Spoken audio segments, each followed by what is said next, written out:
Yo, boys, back with another video. Today we're playing the good old-fashioned Rogue Yante, and this is after the buffs and everything. Now I will say it's definitely 10 times better. Now the issue is what happens is people don't click CDs and they automatically they have an assumption automatically based off of whether they die. What they expect is, okay, well he clicks every button and I'm not supposed to die. And that's like a big issue with current WoW players is they have like some type of, it's not how it used to be, to where if you didn't click cooldowns you died in 2 or 3 seconds, and which is honestly how it should be. If you don't have CDs and they use every CD, you deserve to die 100%. Any class in the entire game, whether it's a demon lock or whatever. Here we use every single CD. He does not click a single button, and then he trinkets at 25%, and he doesn't wall. And as you can see, I spaced the stun, which gave him a chance to wall. Poor Karma. He had 5 to 6 different options, and he did not one of them. The thing, he actually trinketed air. He didn't even trinket anything. He ended up trinketing air actually. So, yeah, we ended up winning the opener there. So that was nice. But yeah, what a lot of people don't understand is the damage is really good. Don't get me wrong. But compared to other classes that do like overall consistent damage, like I've seen hunters, it feels like they're gods. Like some of these classes, their consistent damage is like god tier. See, here's another example. He clicks stuff at 20%. Yeah, like right now. So that he just dies instantly. So again, if he just trinket walled, he lives 100%. But that's the second time nobody's used CDs. The Evoker decided to use CDs at 5%, and that's just what happens. And that's basically a lot of my wins. Now, people that do click cooldowns, you do have a harder time killing them, because really, it really depends on if you have all those CDs up. If you see that purple button by my Shift C, or I don't know, it's the new purple button. I don't know what it's called. It hits really hard.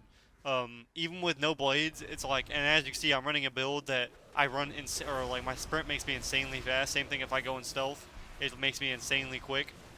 But here's the example. They end up almost living the opener, but with me and the DK on, or the Windwalker on him, and as you can see, the Windwalker pumped. He did more than I did. So with both of us combined, him walling at 30% wasn't enough, and he got taken out. And this is at around 22 to 2300 CR.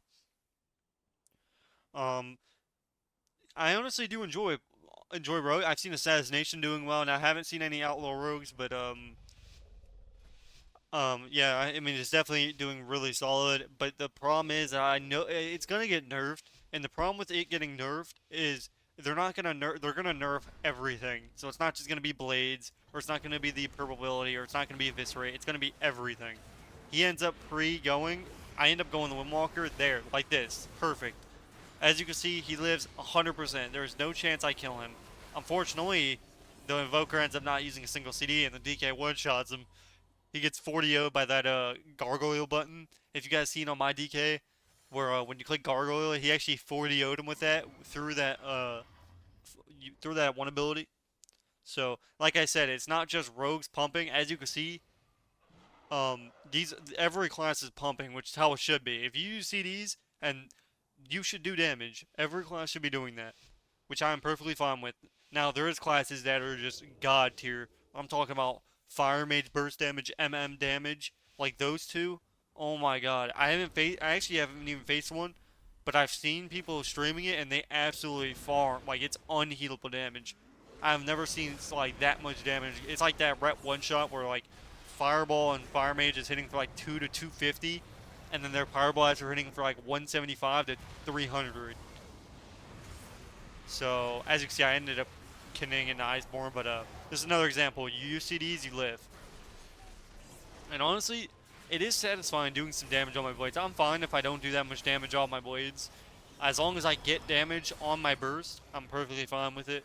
I don't really have an issue with it. Um, but like I said, I still think it's going to get nerfed regardless, and they're not going to end up just nerfing one thing. They're going to nerf everything until Rogue's back to being, useless. See another example. Me and the Evoker both doing damage, and the Evoker is pumping too. Like, everyone's pumping. Like, this is unhealable damage. So like, then again, the evoker or the healer still ends up healing it. So as you can see, everybody's doing damage, and I'm still at the bottom of the leaderboards. Even with all the buffs that I got, I'm still at the very bottom of the leaderboard because it's an overall game. You can't expect to be top leaderboards because that's just how it is. But here we end up opening again. Another example of that's perfect damage right there. That's 150 on my mini go, and it obviously wasn't enough. And we end up killing them. It was a close game, but we end up taking them out. I think I go 6-0 this game. But yeah, it's definitely it's if I'll make sure I link the build below and you can test it out. Um, but I think it's great. I haven't. You guys would have to tell me what other classes are doing well. I know MM's doing well. Fire Mage. I don't know if Boomy's doing well.